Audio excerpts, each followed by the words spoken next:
Hey everyone, welcome back to my foundation classes, your time classroom. तो guys 4 दिन की छुट्टी के बाद हम लोग वापस अपने रेगुलर काम पे आ चुके हैं और आप लोग भी पढ़ाई के लिए तैयार हो गए।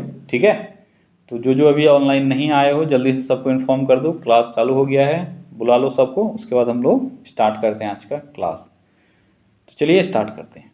तो आज का हमारा पहला क्वेश्चन है, इतिहास में बाजार नियम किसके द्वारा प्रारंभ किया गया था। इतिहास में बाजार नियम, जो भी 4 ऑप्शंस हैं इसमें से आपको बताना है किसके द्वारा सबसे पहले इसको लागू किया गया था।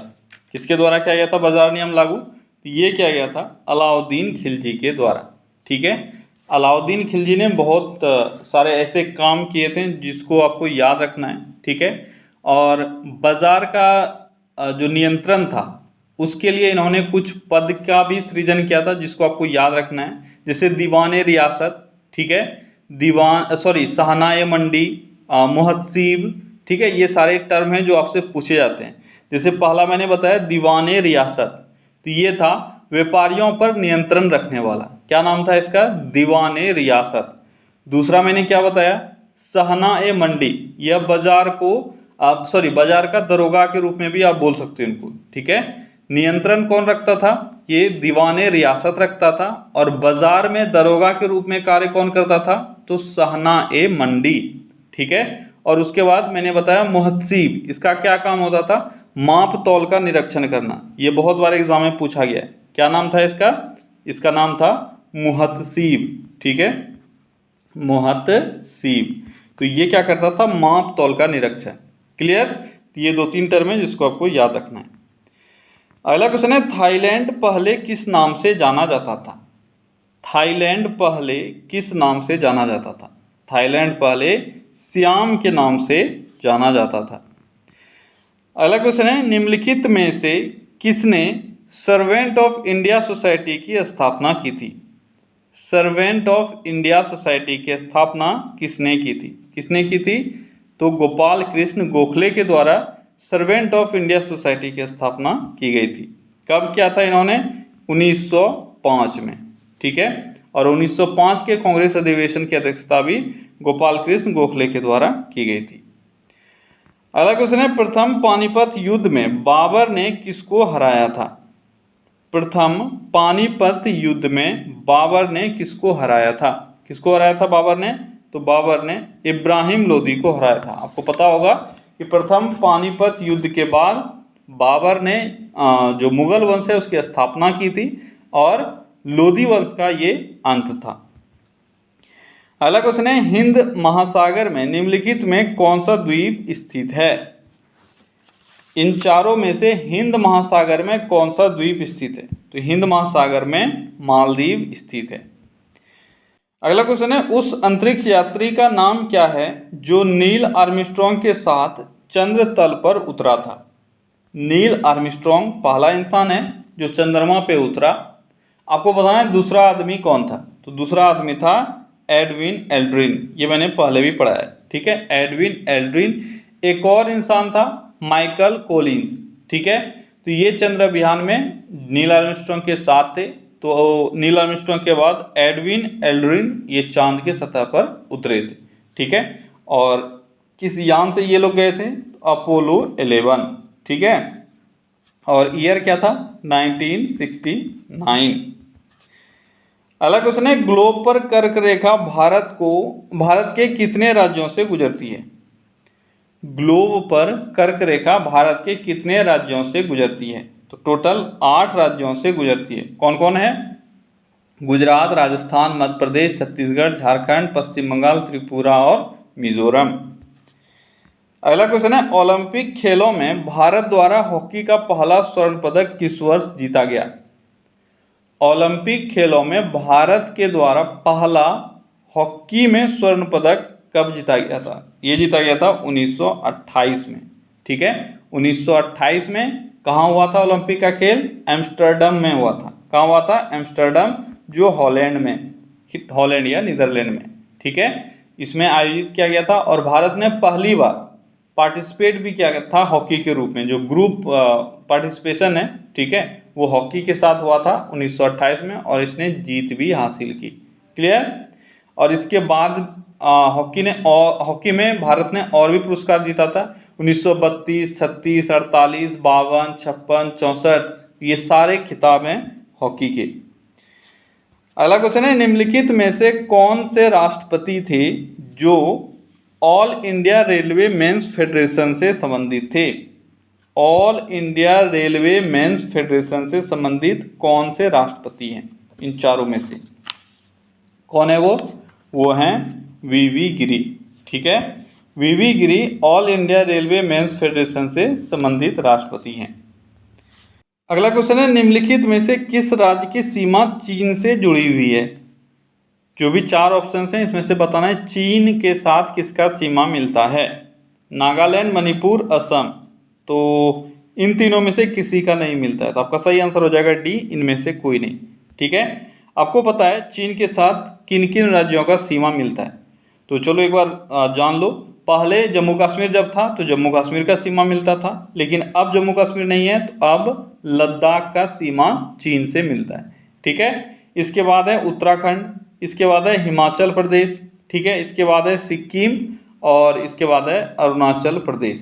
तो टोटल कितने हो गए? टोटल हो गए 5 ऐसे भारतीय क्षेत्र हैं जिसका सीमा किससे मिलता है? जिसका सीमा चीन से मिलता है। इसमें से यहाँ जो आपके 4 ऑप्शन हैं इसमें से कोई नहीं है।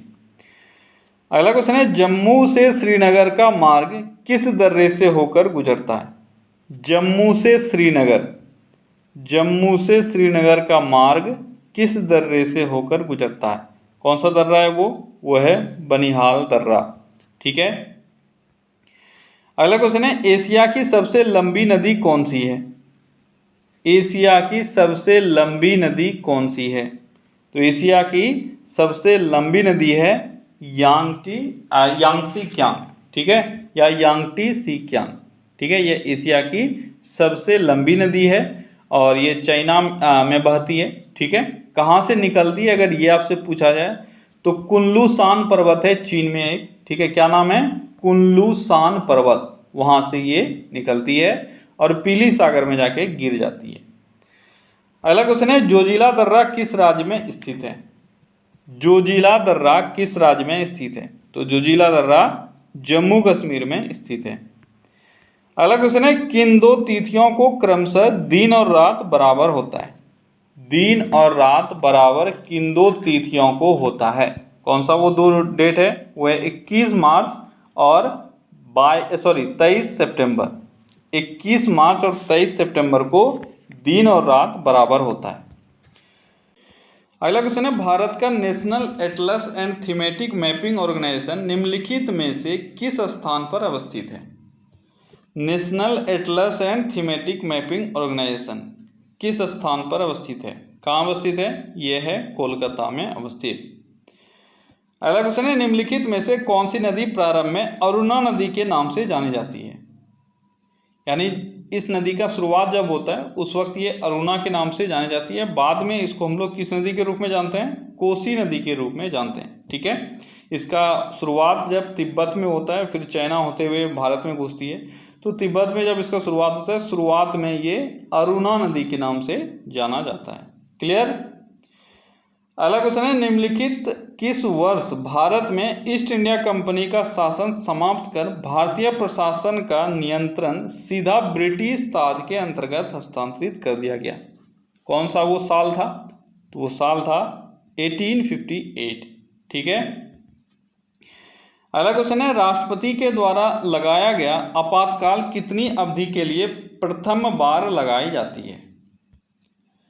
राष्ट्रपति के द्वारा जो आपातकाल लगाया जाता है फर्स्ट बार में कितनी अवधि के लिए लगाया जाता है?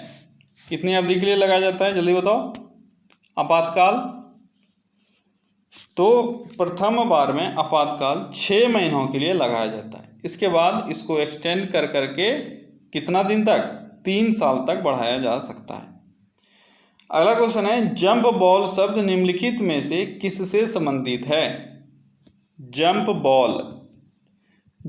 बॉल शब्द किससे संबंधित है? किससे संबंधित है? तो ये बास्केटबॉल से संबंधित टर्म है। अगला क्वेश्चन है, वित्तीय समावेशन क्या है? वित्तीय समावेशन क्या है?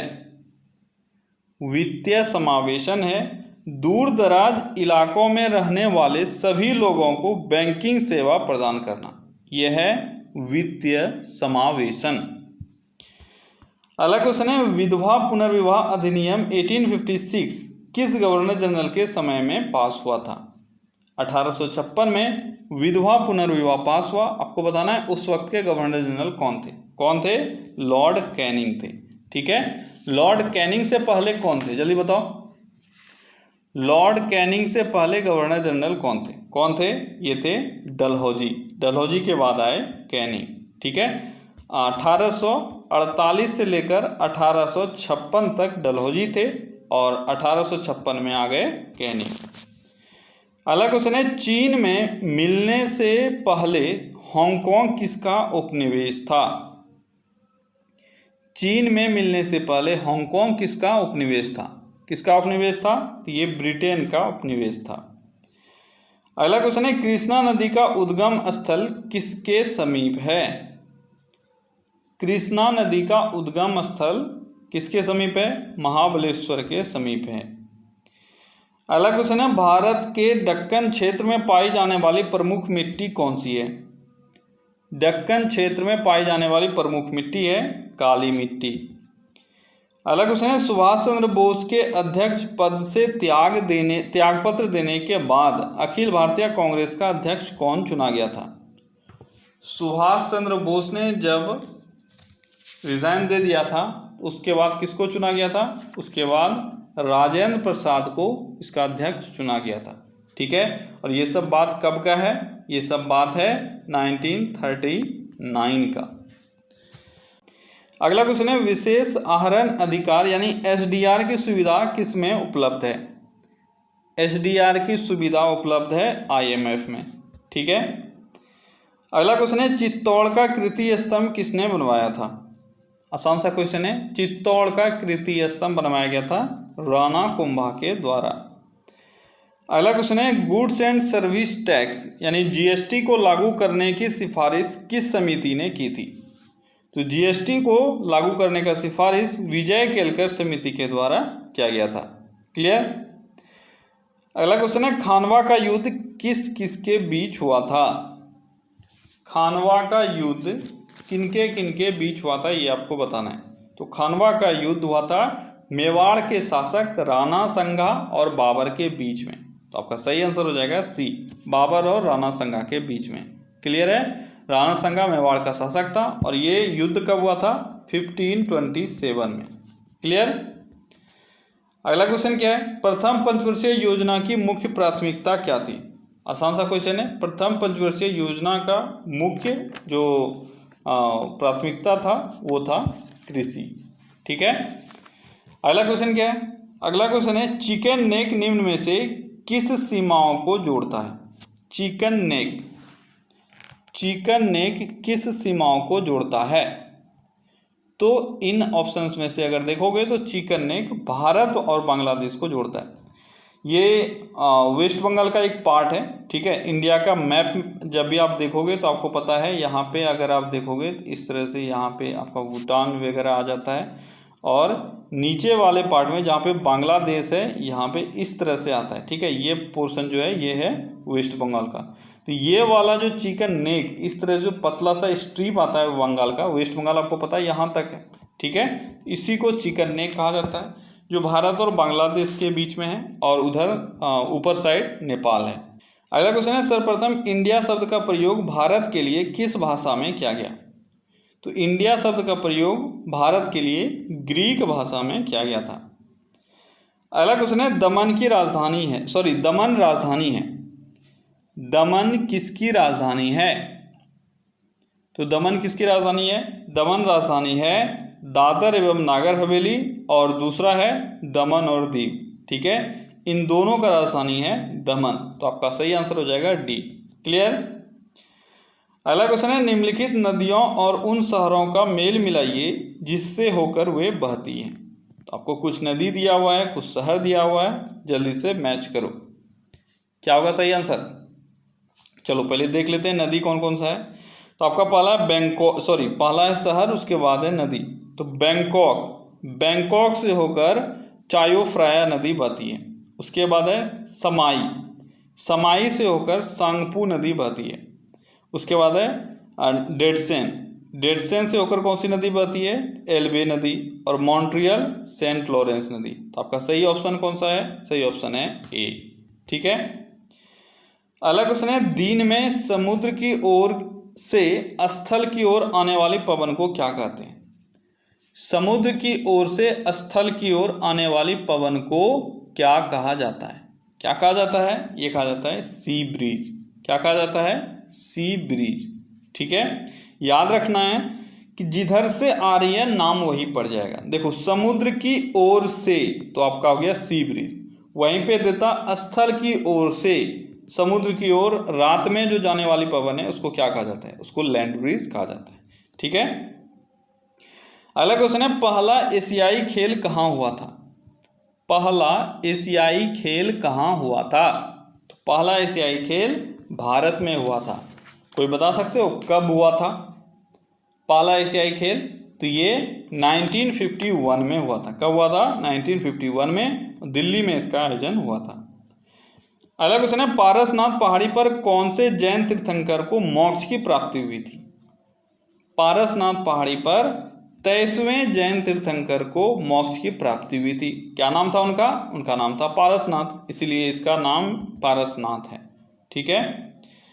अगला क्वेश्चन है, भारतीय राष्ट्रीय गान की पूरी धुन को बजाने में कितना समय लगता है? तो राष्ट्रीय गान की पूरी धुन को बजाने में 52 सेकेंड लगता है। अगला क्वेश्चन है, महावीर को निम्न में से किस पर विश्वास था? इन चारों में से बताना है महावीर को विश्वास किस पर था?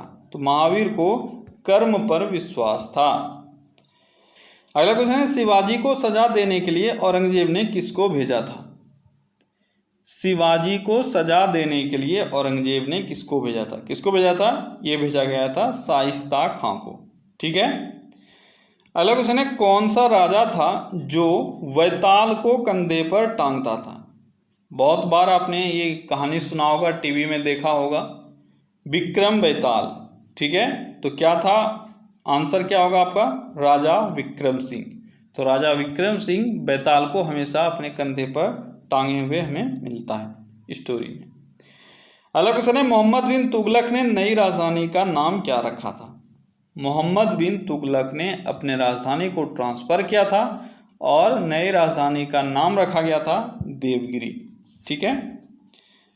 अगला क्वेश्चन क्या है, भारत के एक उच्च न्यायालय ने यह निर्णय यानी डिक्री दिया था कि बंद असंवैधानिक तथा दंडात्मक है, क्योंकि बंद क्यों असंवैधानिक और दंडात्मक है?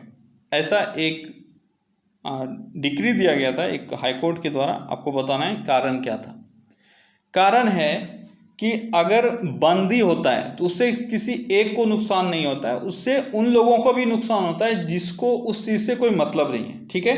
इससे लोगों के कुछ समूहों के मौलिक अधिकारों का हनन होता है, इस कारण से ये असंवैधानिक है।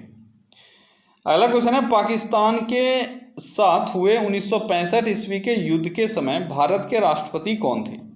1965 में जो पाकिस्तान के साथ युद्ध हुआ उस वक्त भारत के राष्ट्रपति कौन थे? उस वक्त भारत के राष्ट्रपति थे एस राधाकृष्णन। ठीक है। अगला क्वेश्चन है, सबसे बड़ा नदी मोहना है? सबसे बड़ा नदी मोहना किसका है? तो सबसे बड़ा नदी मोहना है गंगा नदी का। किसका है सबसे बड़ा मोहना? सबसे बड़ा मोहना गंगा नदी का। ठीक है। और अगर दूसरा क्वेश्चन मैं पूछूं तो वो आपके लिए और आसान हो जाएगा कि कौन सी नदी सबसे बड़ी डेल्टा बनाती है? तो ये आप सभी जानते हो, डेल्टा गंगा नदी सबसे बड़ी बनाती है, जिसको सुंदरवन डेल्टा के नाम से जानते हैं। ठीक है। अगला क्वेश्चन है, तलवंडी स्थान से संबंधित व्यक्ति कौन है? तलवंडी से संबंधित व्यक्ति कौन है? यह है गुरु नानक। ठीक है। सिख धर्म के जो संस्थापक हैं और प्रथम गुरु भी हैं सिखों के, वो हैं गुरु नानक। इनका जन्म तलवंडी में हुआ था। ये तलवंडी पंजाब में है। 1469 में इनका जन्म हुआ था। ठीक है। और अब ये जो जगह है वह ननकाना साहिब के नाम से फेमस है। अगला क्वेश्चन है, भारत के सर्वोच्च न्यायालय के संबंध में निम्नलिखित में कौन सा कथन सही नहीं है? सर्वोच्च न्यायालय के संबंध में कौन सा कथन सही नहीं है? तो कौन सा कथन सही नहीं है? तो ये है आपका स्टेटमेंट 1। यह राज्य के नीति निर्देशक तत्वों के संरक्षक के रूप में कार्य करता है। आपको पता है कि नीति निर्देशक तत्व जो है उसको हम लोग कोर्ट में लेकर नहीं जा सकते हैं, तो ये संरक्षक के रूप में कार्य कैसे करेगा? अगला क्वेश्चन है, बेलाडीला जो छत्तीसगढ़ में है क्यों प्रसिद्ध है? बेलाडीला किस चीज के लिए प्रसिद्ध है?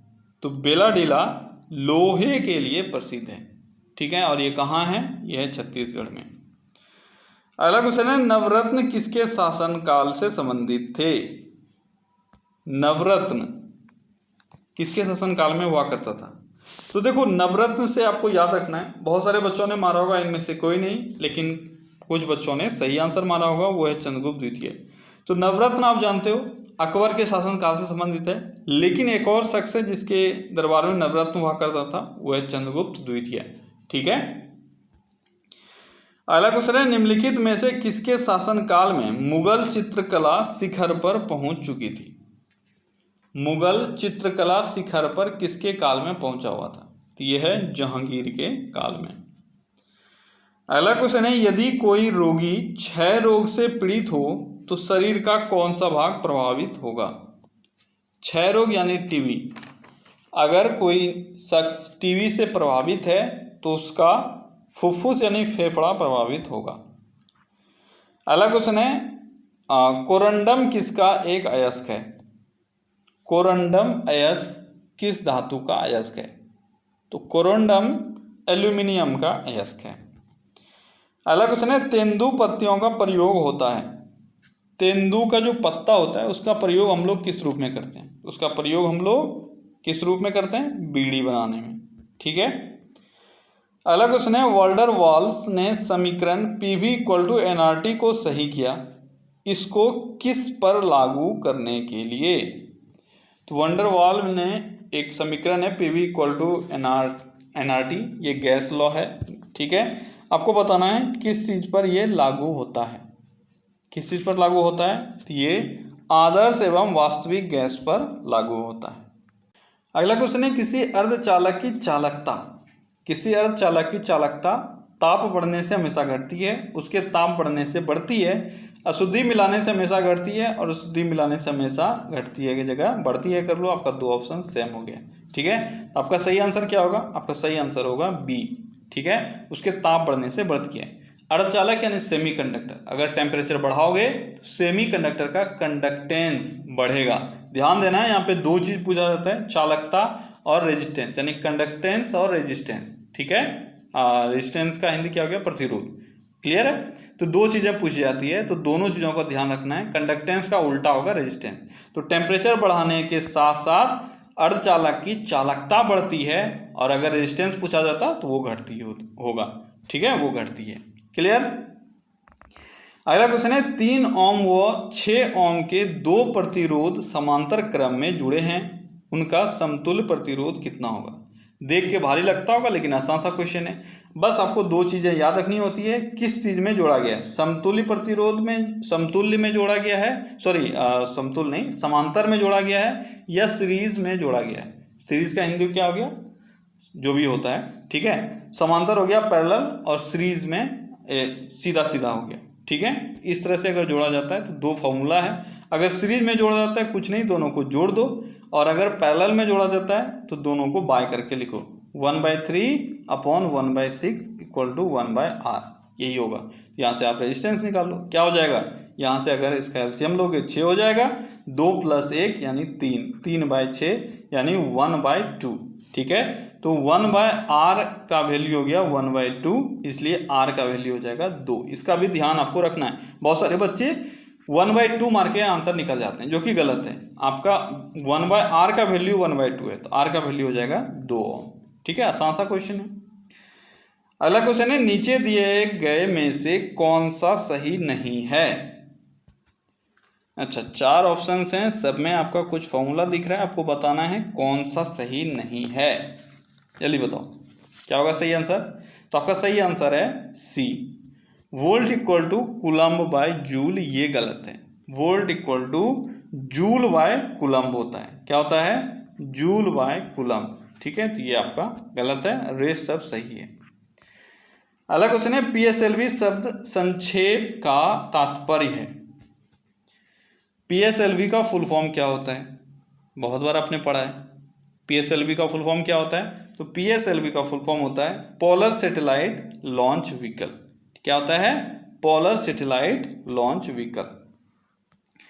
अगला क्वेश्चन है, विपरीत स्थान भित्ति यानी एगोराफोबिया किससे संबंधित है? एगोराफोबिया किससे संबंधित है?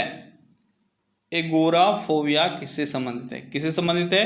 तो ये खुले स्थान से संबंधित है। एगोराफोबिया, एगोराफोबिया खुले स्थानों के डर से संबंधित है। अगला क्वेश्चन है, जल में ध्वनि का वेग कम होता है क्योंकि? जल में ध्वनि का वेग कम क्यों होता है? क्यों होता है? क्योंकि जल का घनत्व ठोस से कम होता है। देखो, जल में ध्वनि का वेग जो है वह एयर से ज़्यादा होगा, लेकिन सॉलिड से कम होगा। ठीक है। अगला क्वेश्चन है, एक प्रतिध्वनि तब तक नहीं सुनी जा सकती है जब तक कि परावर्तक पर्याप्त दूरी पर न हो। चलिए बताओ क्यों ऐसा होता है कि प्रतिध्वनि यानी एको जो है वह आप नहीं सुन सकते हो अगर जहाँ से साउंड रिफ्लेक्ट होके आ रहा है वह एक पर्टिकुलर डिस्टेंस से अधिक पर ना हो।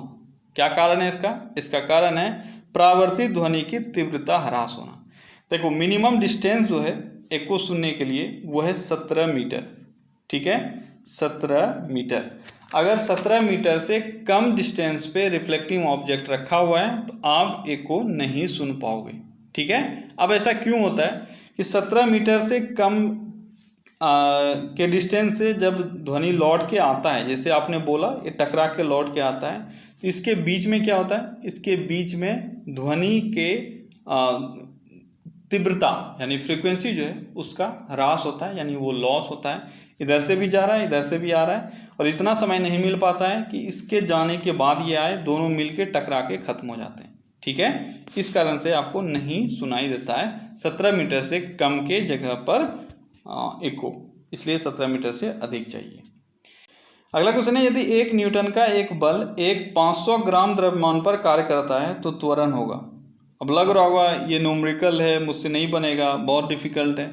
भाई क्वेश्चन देखो, पढ़ो, एकदम आसान है, कोई डिफिकल्ट न्यूमेरिकल नहीं है, बस आपको लग रहा है कि ये डिफिकल्ट है। एक फॉर्मूला है, वो अगर आता है तो क्लियर है। क्या दिया हुआ? 1 न्यूटन का एक बल 500 ग्राम द्रव्यमान पर कार्य कर रहा है तो त्वरण क्या होगा? तो यानी यहाँ पे फोर्स आया है। फोर्स का फॉर्मूला क्या होता है? F = ma। m होता है मास, a होता है एक्सेलरेशन, F होता है फोर्स। यहाँ फोर्स है 1 न्यूटन, मास कितना है? 500 ग्राम यानी ½ kg, क्योंकि हमेशा मास kg में लेते हैं, और a यानी एक्सेलरेशन यानी त्वरण, ये a हो जाएगा। यानी यहाँ से a निकालोगे, ये 2 इधर जाएगा तो क्या हो जाएगा? 2 मीटर पर सेकेंड स्क्वायर। क्या हो जाएगा सही आंसर आपका? सही आंसर सी हो जाएगा। क्या था क्वेश्चन में? अगला क्वेश्चन है, भूरा कोयला के नाम से जाना जाता है। भूरा कोयला के नाम से हम लोग किसको जानते हैं? तो भूरा कोयला के नाम से लिग्नाइट कोयला को जानते हैं। अगला क्वेश्चन है, एक आवर्धक लेंस या एक साधारण सूक्ष्मदर्शी उत्पन्न करता है। सिंपल माइक्रोस्कोप या आपका मैग्नीफाइंग ग्लास होता है, जो आपने बहुत बार यूज भी किया होगा, ये कैसा इमेज बनाता है? तो यह एक आवर्धित आभासी प्रतिबिंब बनाता है। आवर्धित यानी एनलार्ज। ठीक है, तो आप देखते हो यही तो है मैग्नीफाइंग ग्लास का काम, छोटा चीज है उसको आपको बड़ा करके दिखाता है। क्लियर? अगला क्वेश्चन है, पेट्रोल से लगने वाली आग के लिए किस प्रकार के अग्निशामक का प्रयोग किया जाता है? पेट्रोल से लगा हुआ आग के लिए हम लोग क्या यूज करते हैं? हम लोग यहाँ पे झाग वाला जो अग्निशामक है उसको हम लोग यूज करते हैं। ठीक। अगला क्वेश्चन है, श्वसन किस प्रकार की दहन क्रिया है? श्वसन किस प्रकार की दहन क्रिया है? तो श्वसन मंद दहन क्रिया है। अगला क्वेश्चन है, किसी प्रेशर कुकर में जल 120 डिग्री पर उबलता है क्योंकि? प्रेशर कुकर में जल 120 डिग्री सेल्सियस पे क्यों उबलता है? क्योंकि उसके अंदर प्रेशर होता है। अंदर का दाब एक वायुमंडलीय दाब से अधिक होता है। अगर अंदर का दाब भी एक वायुमंडलीय दाब पर होगा तो पानी कितने पर उबलेगा? पानी 100 डिग्री सेल्सियस पे उबलेगा। और जैसे ही दाब बढ़ता जाएगा वैसे ही इसका बॉइलिंग पॉइंट भी बढ़ता जाएगा। दाब घटता जाएगा, बॉइलिंग पॉइंट भी घटता जाएगा। अगला क्वेश्चन है, दो समतल दर्पणों को 72 डिग्री के कोण पर झुकाकर रखा जाता है। एक बीम को उनके परावर्तन पृष्ठों के बीच रखे जाने पर बने प्रतिबिंबों की संख्या कितनी होगी? आसान सा क्वेश्चन है। मैंने दो चीज़ें बताई हुई आपको याद रखना है कि अगर दो मिरर पैरेलल में रखा हुआ है, उसके बीच में कोई ऑब्जेक्ट रखते हो तो इमेजों की संख्या कितनी होगी? तो इमेजेस जो हैं वह अनंत होंगे। ठीक है, यानी जो भी बनेगा आपका इमेज उसका संख्या हम लोग गिन नहीं सकते। लेकिन दूसरा है, अगर दो मिरर को किसी कोण पे रखा गया है फिर उसके बीच में कोई ऑब्जेक्ट रखा गया है तो इमेज कितने बनेंगे? इसका संख्या होता है और फॉर्मूला क्या होता है? 360/θ-1। ठीक है, तो यहाँ आपका आंसर क्या हो जाएगा? 360/72-1। तो 360 और बाय 72 करोगे 5 आएगा, 5 - 1 4, आपका संख्या हो जाएगा 4। ठीक है, अगला क्वेश्चन है, निम्नलिखित में कौन सा नियम गैसों से संबंधित नहीं है? कौन सा नियम गैस लॉ से संबंधित नहीं है? तो ये आपका फैराडे का नियम, ये इलेक्ट्रोलाइसिस से संबंधित है, ये गैस से संबंधित नहीं है। अगला क्वेश्चन है, एक चुंबक का चुंबकीय आघूर्ण का तात्पर्य है। चुंबकीय आघूर्ण का तात्पर्य क्या होता है किसी भी चुंबक का? चुंबकीय आघूर्ण क्या होता है? तो चुंबकीय आघूर्ण होता है ध्रुव प्रबल एवं ज्यामितीय लंबाई के गुणनफल से संबंधित। ठीक है, चुंबकीय आघूर्ण क्या होता है? ये होता है ध्रुव प्रबल एवं ज्यामितीय लंबाई यानी ज्योमेट्रिकल लेंथ का गुणनफल। अगला क्वेश्चन है, मायोग्लोबिन में क्या पाया जाता है? मायोग्लोबिन में क्या पाया जाता है? मायोग्लोबिन में लोहा पाया जाता है। हीमोग्लोबिन और मायोग्लोबिन दोनों में लोहा पाया जाता है। अगला क्वेश्चन है, किस वर्ष विवेकानंद ने विश्व धर्म संसद में भाग लिया था? विश्व धर्म सम्मेलन, इसमें विवेकानंद ने भाग कब लिया था? ये लिया था 1893 में। ठीक है, अगला क्वेश्चन है, गैसेहोल पर्यावरण मित्र ईंधन है जो है, कैसे बनता है? किस चीज का मिश्रण है? गैसेहोल किस चीज का मिश्रण है? तो गैसेहोल किसका मिश्रण है? पेट्रोल और इथेनॉल का। ठीक है, गैसेहोल पेट्रोल और इथेनॉल का मिश्रण है और इसको हम लोग क्या बोलते हैं? पर्यावरण मित्र ईंधन। ठीक है, अगला क्वेश्चन है, प्रतिजन एक पदार्थ है जो, प्रतिजन कैसा पदार्थ है? जल्दी बताओ। प्रतिजन यानी एंटीजन, तो जो एंटीबॉडी को एक्टिवेट करता है उसी को एंटीजन बोलते हैं। तो आपका सही आंसर हो जाएगा प्रतिरक्षा संवेग को प्रेरित करता है। ठीक है, अगला क्वेश्चन है, कोशिका के अंदर सूचना का प्रवाह किसके द्वारा होता है?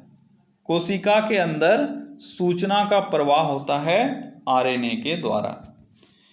अगला क्वेश्चन है, खाना पकाने के तेल को किस प्रक्रिया द्वारा वनस्पति घी में परिवर्तित किया जाता है? वेजिटेबल ऑयल जो है इसको वनस्पति घी में बदला जाता है। इसके लिए फेमस कंपनी था डालडा, आप सभी जानते हो। तो आपको बताना है क्या उसमें प्रोसेस किया जाता है? हाइड्रोजनीकरण यानी हाइड्रोजनेशन प्रोसेस के द्वारा इसको वनस्पति घी में बदला जाता है। अगला क्वेश्चन है, हाइड्रोक्लोरिक एसिड का अन्य नाम क्या है? हाइड्रोक्लोरिक एसिड को और किस नाम से जानते हैं? तो इसको म्यूरिटिक एसिड के नाम से जानते हैं।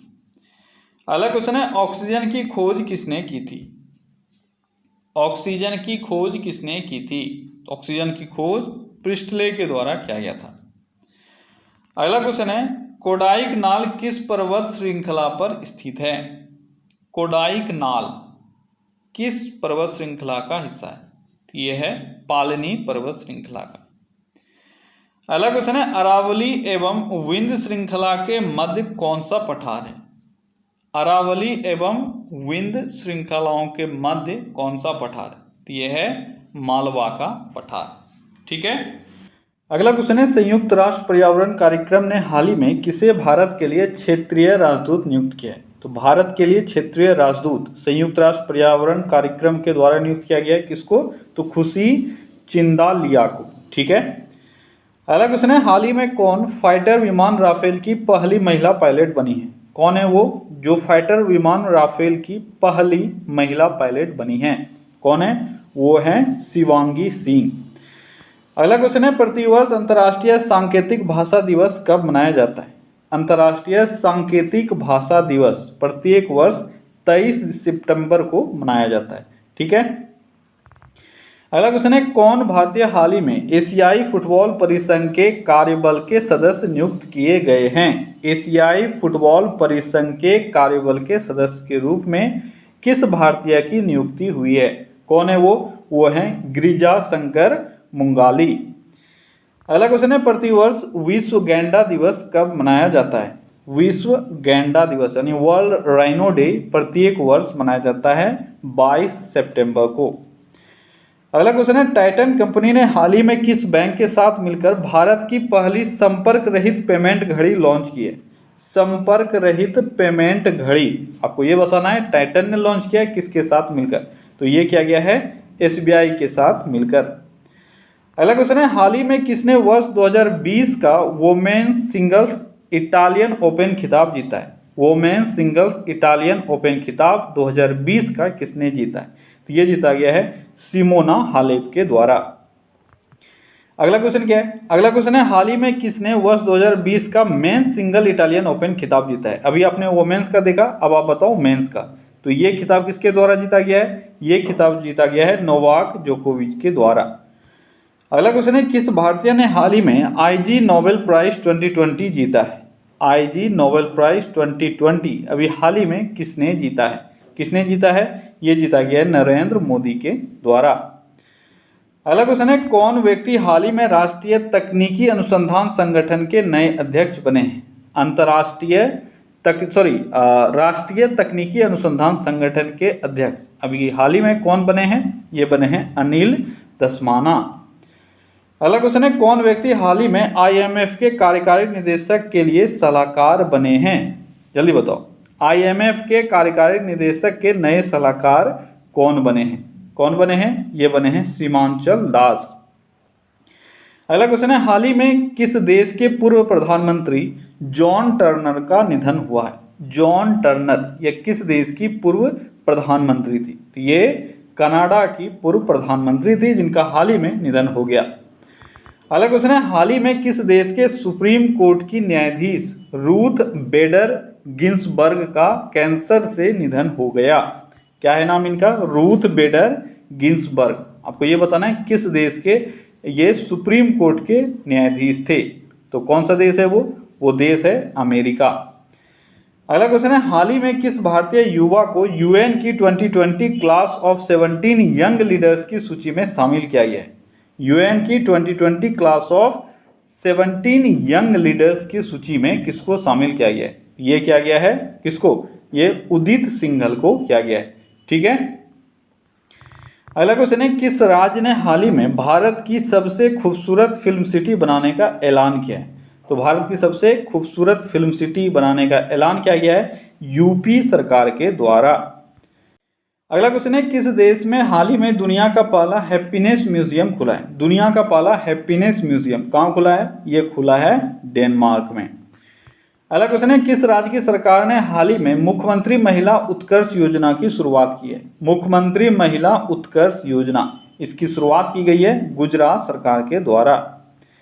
अगला क्वेश्चन है, किस भारतीय को हाल ही में एशिया गेम चेंजर अवार्ड 2020 के लिए चुना गया है? एशिया गेम चेंजर अवार्ड 2020 इस खिताब के लिए किसको चुना गया है? विकास खन्ना को चुना गया है।